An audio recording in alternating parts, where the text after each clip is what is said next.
കോഴിക്കോട് ചെറുട്ടി നഗറിൽ നടപ്പാതയോട് ചേർന്നൊരു മതിലുണ്ട്. ഇത് പരസ്പരം മറയ്ക്കാനുള്ള മതിലല്ല. ആവശ്യക്കാർക്ക് ഇഷ്ടത്തിനൊത്ത് വസ്ത്രങ്ങളും മറ്റ് സാധനങ്ങളും എടുക്കാൻ കഴിയുന്ന സ്നേഹത്തിന്റെയും കരുതലിന്റെയും മതിൽ. സൗജന്യമായി വസ്ത്രങ്ങൾ കിട്ടുക എന്ന് നിങ്ങൾ കേട്ടിട്ടുണ്ടോ? ഒരുപക്ഷെ ആർക്കും വിശ്വസിക്കാൻ പറ്റണമെന്നില്ല. പക്ഷെ കോഴിക്കോട് അതുപോലൊരു സ്ഥലമുണ്ട്.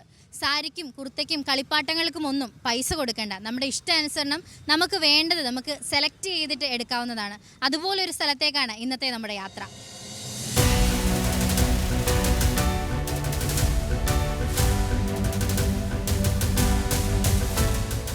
ഇതാണ് കോഴിക്കോട് ചെറുട്ടി നഗറിലെ സ്നേഹമതിൽ. അതെ, ഈ നാട്ടിലെ കാരുണ്യ മതിലിൽ എന്തും ഫ്രീ ആയി കിട്ടുന്ന സ്ഥലം. Ball of kindness. ശരിക്കും ഈ ആശയം മലയാളികളുടേതല്ല. പക്ഷേ ഈ കാരുണ്യ മതിലിനെ കോഴിക്കോട് നഗരത്തിൽ എത്തിച്ചത് ഒരു മലയാളിയാണ്, അജിത് കുമാർ.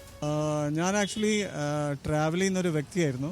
അപ്പോൾ ഓൾ ഇന്ത്യ ബേസിസിൽ വർക്ക് റിലേറ്റഡ് ആയിട്ട് കുറേ ട്രാവലിംഗ് നടക്കാറുണ്ട്. അപ്പം ഈ വാൾ ഓഫ് കൈൻഡ്നസ് എന്ന് പറഞ്ഞിട്ട് പല സ്ഥലത്തും കണ്ടു. അപ്പോൾ ഇങ്ങനെ ഇൻക്വിസിറ്റീവായിട്ട് എൻക്വയറി ചെയ്തു എന്താണ് ഈ വാൾ ഓഫ് കൈൻഡ്നസ് എന്ന് പറഞ്ഞിട്ട്. അപ്പോൾ അങ്ങനെയാണ് വാൾ ഓഫ് കൈൻഡ്നസിനെ പറ്റി കൂടുതൽ റിസർച്ച് ചെയ്യാൻ തുടങ്ങി. അപ്പോൾ ഞാനൊരു 10 വർഷമായിട്ട് ചെന്നൈയിലായിരുന്നു ഉണ്ടായിരുന്നത്. അപ്പോൾ ചെന്നൈയിൽ വെച്ചാണ് ഈ വാൾ ഓഫ് കൈൻഡ്നസ് ഒന്ന് ഇംപ്ലിമെൻറ്റ് ചെയ്യണമെന്ന് പറഞ്ഞിട്ട് അവിടെയുള്ള 1-2 അസോസിയേഷൻസൊക്കെ ആയിട്ട് ട്രൈ ചെയ്തിരുന്നു. പക്ഷേ അത് വർക്കൗട്ടായില്ല. അങ്ങനെ 2021 ഞാൻ കാലിക്കറ്റിലേക്ക് വന്നു. ഇവിടെ വന്ന സമയത്താണ് നമ്മളിപ്പോൾ ഈ ചെറുട്ടി നഗർ ഹൗസിംഗ് ഈ ജംഗ്ഷൻ റിനോവേഷന് ഇവിടുത്തെ വാർഡ് നമ്പർ 63 കൗൺസിലർ ദിവാകരേട്ടൻ എന്ന് പറഞ്ഞിട്ടാണ് അദ്ദേഹം വളരെ ഇനീഷ്യേറ്റീവ് എടുത്ത് ഇവിടെയൊക്കെ ഒന്ന് ഇമ്പ്രൂവ്മെൻറ്റ് ചെയ്യുന്നുണ്ടായിരുന്നു, ഒരു ബ്യൂട്ടിഫിക്കേഷൻ. അതിൻ്റെ കൂട്ടത്തിൽ അപ്പോൾ നമ്മൾ ഈ ഒരു പ്രോജക്റ്റും കൂടി അവർ ഇനീഷ്യേറ്റ് ചെയ്യുക, അതിൻ്റെ ഭാഗമായി കൂടെ നടത്തിപ്പിക്കാം എന്നുള്ള ഒരു തീരുമാനത്തിലെത്തി.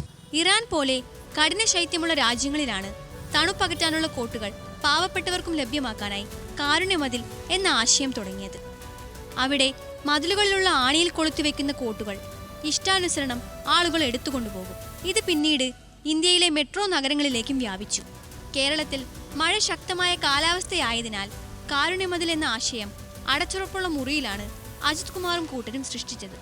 ഇവിടെ പാൻറ്റും ഷർട്ടും കുർത്തയും ചെരുപ്പും ബാഗും ഒക്കെ ഉണ്ട്. നമ്മുടെ ഇഷ്ടത്തിനും പാകത്തിനും അനുസരിച്ചെടുക്കാം. അതിന് പേഴ്സും പൈസയും നോക്കേണ്ട ആവശ്യമില്ല. എന്തെങ്കിലും ഒന്ന് giving back to the society, അതാണ്. അപ്പോൾ ഇതൊരു നല്ലൊരു കോൺസെപ്റ്റാണ്. എല്ലാ വീടുകളിലും നമ്മളിപ്പോൾ ഒരു 6 മാസമായി നമ്മൾ ഈ നമ്മളെ ഡ്രസ്സുകളോ സാരി, ചുരിദാർ, ഷർട്ട്, പാൻറ്റ് ഇതൊക്കെ കബോർഡിൽ വെച്ചിട്ട് നമ്മൾ 6 മാസമായി അത് തൊട്ടിട്ടില്ലെങ്കിൽ നമുക്ക് ആ ഡ്രസ്സിൻ്റെ ആവശ്യമില്ല. നമുക്കത് പിന്നെ വേറെ ആർക്കെങ്കിലും ഉപയോഗത്തിനായിട്ട് നമുക്ക് ഡൊണേറ്റ് ചെയ്യാൻ പറ്റും. 1-2 തവണ മാത്രം ഉപയോഗിച്ച് സൂക്ഷിച്ചു വെച്ച വസ്ത്രങ്ങളോ മറ്റവശ്യ വസ്തുക്കളോ ആർക്കും കാരുണ്യമതിലിലേക്ക് എത്തിച്ചു നൽകാം. അതിനും ചില നിബന്ധനകളുണ്ട്. അലക്കി ഉണക്കി തേച്ചിട്ടുള്ള വസ്ത്രങ്ങളെ ഇവിടെ എടുക്കൂ. അതിൽ കീറിയതോ നിറമിളകിയതോ പാടില്ല. അപ്പോൾ ഫെബ്രുവരി 24 നമ്മൾ ഇനോഗ്രേറ്റ് ചെയ്തത്. അപ്പോൾ എല്ലാ ദിവസവും വൈകുന്നേരം 4 മണി തൊട്ട് 8 മണി വരെ നമ്മൾ ഓപ്പറേറ്റ് ചെയ്യുന്നുണ്ട്. അപ്പോൾ ഒരു 2 ഷിഫ്റ്റായിട്ട് നമുക്ക് വളണ്ടിയേഴ്സാണ് ഇവിടെ ചെയ്യുന്നത്. അല്ലാണ്ട് we are not getting paid or we are not taking any money out of it. So this just a social service. നമ്മളപ്പോൾ ആൾക്കാർക്ക് വേണ്ടത് സാധനങ്ങൾ ഇവിടെ വന്ന് എടുക്കാം. തിങ്കൾ മുതൽ വെള്ളി വരെ വൈകുന്നേരം 4 മണി മുതൽ 8 മണി വരെയാണ് പ്രവൃത്തി സമയം. ശനിയാഴ്ച രാവിലെ 9 മണി മുതൽ ഉച്ചയ്ക്ക് 12 മണി വരെയും. ഇവിടെ ജോലിക്കാർ ആരും തന്നെയില്ല.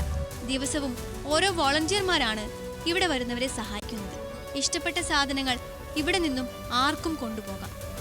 എത്തുന്നവരെല്ലാം കൈയും മനസ്സും നിറച്ചാണ് മടങ്ങാറ്. ജീവിതത്തിൽ മനസ്സിനിണങ്ങിയത് സ്വന്തമാക്കാൻ സാമ്പത്തിക സ്ഥിതി ഇല്ലാത്തവർക്ക് സഹായകരമാണ് ഈ ഇടം. മനസ്സറിഞ്ഞ് ഇവിടേക്ക് വസ്ത്രങ്ങളും മറ്റു വസ്തുക്കളും സമ്മാനിക്കാൻ ഒരുപാട് പേരാണ് എത്തുന്നത്. ഇത്തരത്തിലുള്ള മനുഷ്യരുള്ളപ്പോൾ ഈ ഷോപ്പ് കാലിയാകില്ലെന്നും ഉറപ്പാണ്. നമുക്ക് വേണ്ടാത്ത, നമ്മൾ ഉപയോഗിക്കാത്ത സാധനങ്ങൾ വലിച്ചെറിയുന്നത് പതിവാണ്. അതിൽ നിന്നൊക്കെ വ്യത്യസ്തമായിട്ട് നമുക്ക് വേണ്ടാത്ത കാര്യങ്ങൾ, അതായത് നമ്മൾ ഉപേക്ഷിക്കുന്ന സാധനങ്ങൾക്ക് പകരം മറ്റുള്ളവർക്ക് വേണ്ടി കരുതി വെക്കുന്നതും ഒരു സ്നേഹമാണ്.